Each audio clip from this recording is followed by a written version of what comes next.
Друзья, всем привет! Случилась такая небольшая проблема с блоком питания от компьютера. Иногда от старости блок питания начинает издавать такие странные звуки. Давайте включим, проверим. Включил.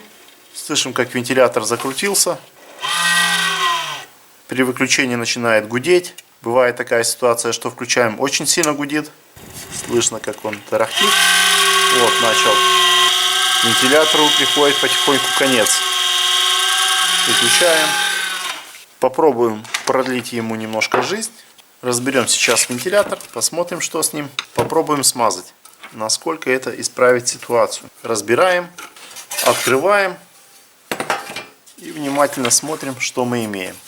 Небольшая плата. Блок 350 Вт китайских. И он до сих пор работает. С ним все нормально. Единственное, что проблема, это с вентилятором. Теперь надо открутить сам вентилятор. Разобрал, достал. Посмотрим на наш вентилятор. Попробуем снять наклейку. Посмотрим, что делается там внутри. Немножко поддеваю ножом. Снимаем ее. Приклеиваем пока временно. И видим здесь уплотнительная резинка, чтобы не попадала грязь и мусор. Тоже ее надо аккуратненько ковырнуть. Давайте вот пинцетом достали.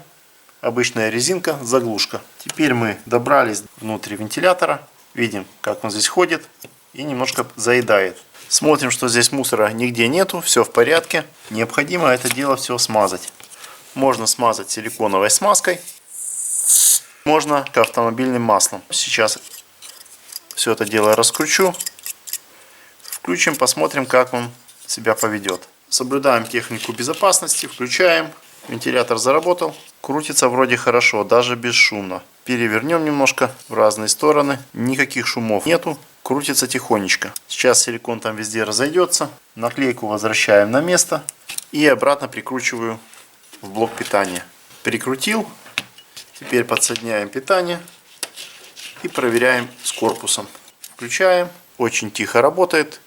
Никаких шумов. Красота.